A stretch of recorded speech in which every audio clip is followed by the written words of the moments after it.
Hello, this is David Fugel, Life Sherpa, and I'm coming to you today to explore the energy and blocks that come along with self-judgment. We touched base in a previous YouTube video on tapping the energy of judgment out of our systems, and I hope that you've gone there and reviewed that. But this is a different type of judgment. Self-judgment has a completely different energy.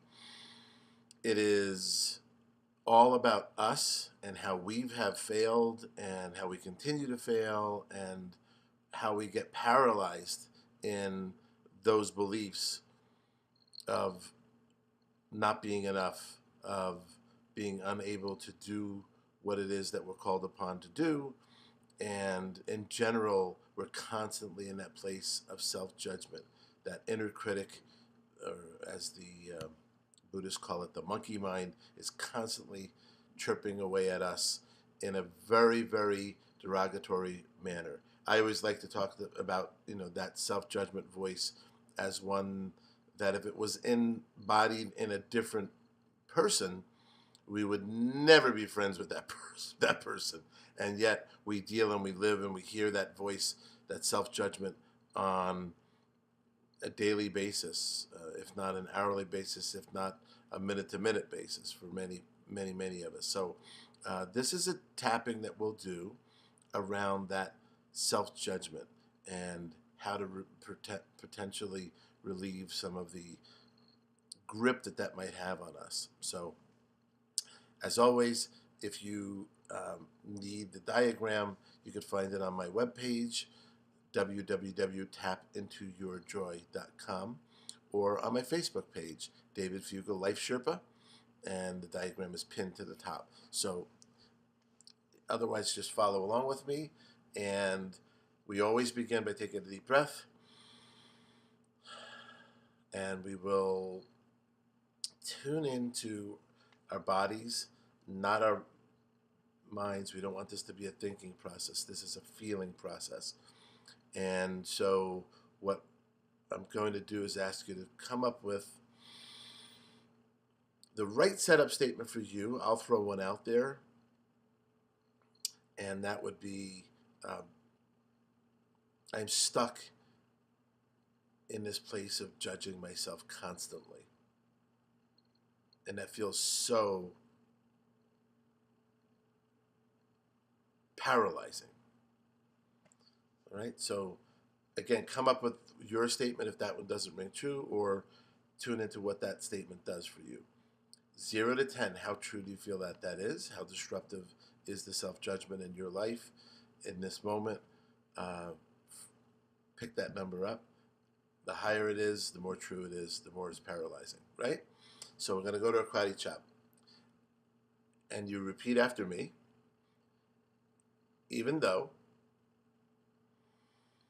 I have all of this judgment around myself, and I do it constantly, and I can't remember when I didn't do it, I love and accept myself anyway. Even though this self-judgment has so much power over me, and it feels so true.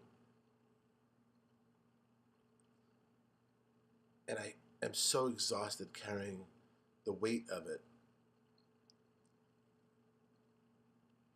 I would love to be able to just free myself of it, but it doesn't feel possible.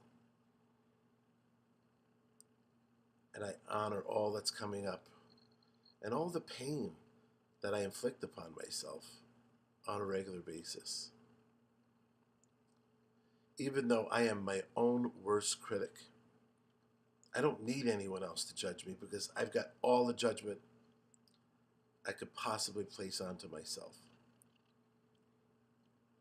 And it's so painful. And it's so debilitating and draining. And I honor what's coming up, and I'm open to finding a pathway where I might release some of it any way possible. eyebrow. I keep judging myself. I keep measuring myself against, I don't know what the standard is because it doesn't have to be real. I don't measure up. I'm not good enough. I'm not smart enough. And I judge myself mentally. I judge myself physically.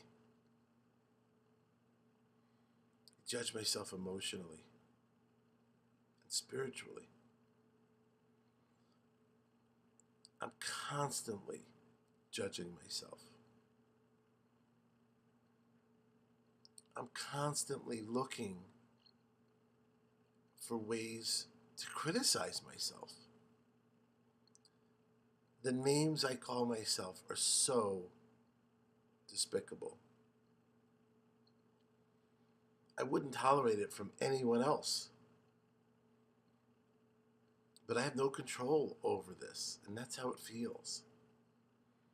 This barrage of judgment from me.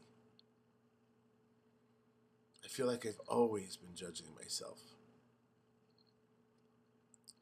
I feel like I can't stop it. It's such a paralyzing place to be in.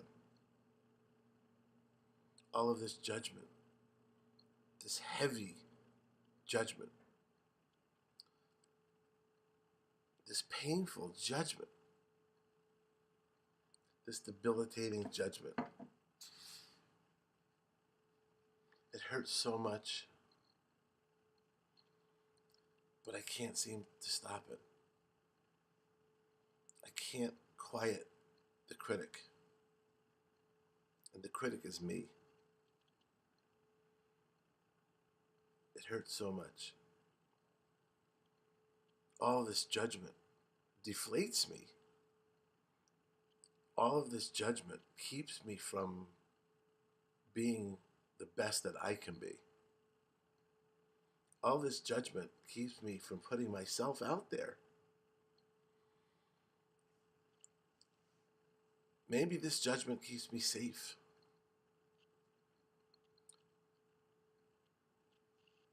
And safe is a good place to be. But the expense is the pain of my self-judgment. There's got to be a better way of protecting myself. I don't even know what I'm protecting myself from. I'm not sure I was born with this story of self-judgment. In fact, I know I wasn't. I know I didn't torture myself in the crib. So where did I learn it? How did I absorb this? I wonder if I'm repeating someone else's story. I wonder if I picked up on someone else's judgment. So what if this is not all about me? Feels like it's all about me. I have plenty of ammunition. But what if I didn't start this avalanche of judgment? I'm not sure who did. But I accepted all of it as truth. What if it's not absolutely true? What if all this judgment is not an absolute truth? Yes, I do stupid things sometimes. That doesn't make me stupid. Yes, I'm not mindful all the time. That doesn't make me mindless.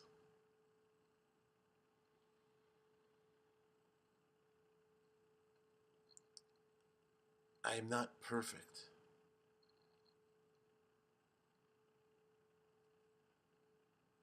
But who is? I show animals more compassion than I show myself. I've adopted the role of being my number one critic. I'm not sure who I adopted it from, but there are echoes. Just because I failed, it doesn't make me a failure.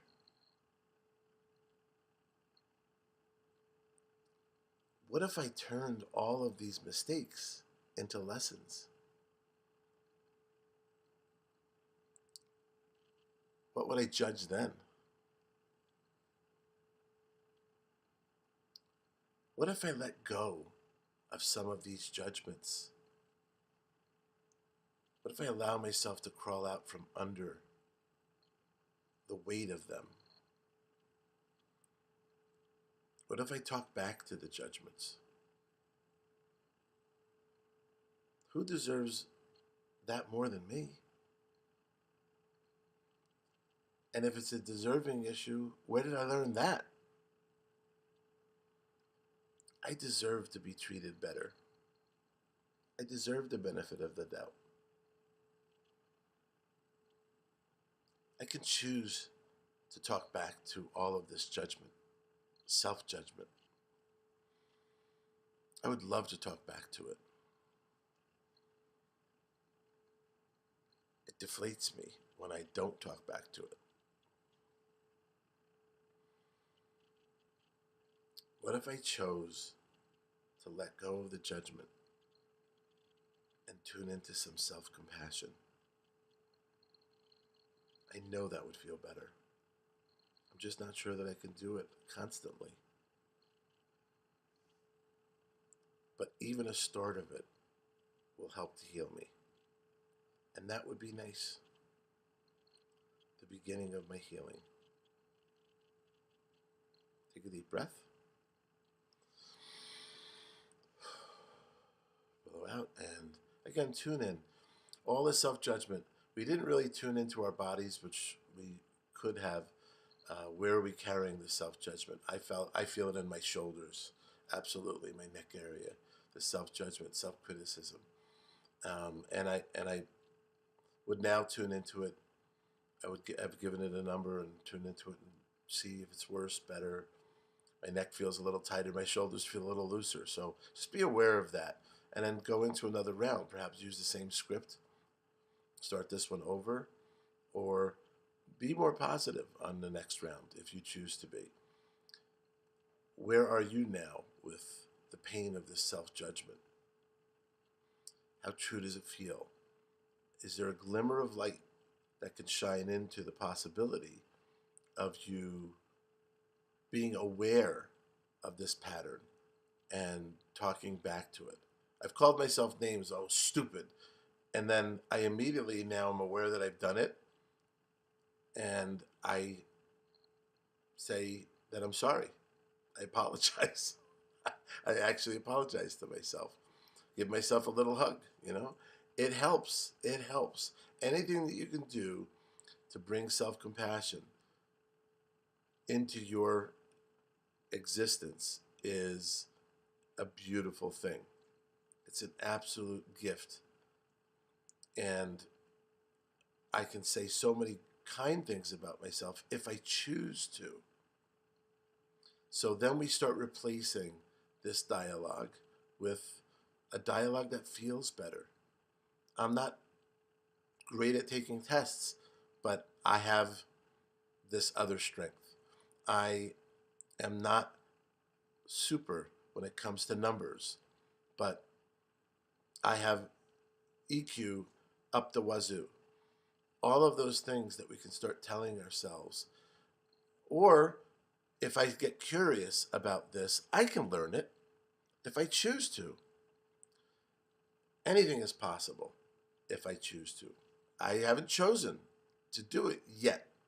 So bringing in all of these lighter possibilities, these more hopeful possibilities, self-loving possibilities, is the direction that I would invite you to bring yourself to in a gentle way. It has to feel authentic. If it feels like BS, you're going to get a big old pushback. So then don't go there so fast. I'm moving you along for the sake of this demonstration, but this could take days, weeks, months, years. Stay with it. Tap on it. If it's your story and it doesn't feel good, then you can clear it. And then eventually you're going to get to the origin of where it all started. I believe that. Once we feel safe and aware, something will percolate up, an event, a situation, and it will be connected to this story of self-judgment. And at that point, you could tap around the specific event where we think it may have originated. Don't forget, when we tap, we're looking for the latest or the greatest of disruptions of energy. So if something happens when we're a kid, believe it or not, it is stuck within us. It's stuck in our cells. It's up to us to go and very gently, very compassionately flush it through our system and replace it with better feeling, better thinking moments and ideas and compassion. All of those things will eventually lead us to wholeness. So I invite you to tap into your joy. And don't forget, there's a subscribe button. I think it's right over there. Oh, right there. Yeah, right there. And if you have anything that you'd like to comment on or tap on in future videos, I would love to hear from you. Go to my webpage, www.tapintoyourjoy.com. If you'd like to do a one-on-one session, a clarity session, I'd love to do that with you and explore the possibilities of what may be keeping you in a limited place. Reach out to me through the website, and we'll investigate that and see how we can service that journey. Thanks very much. And again, David Fugel, Life Sherpa, sending you all the joy. Thank you.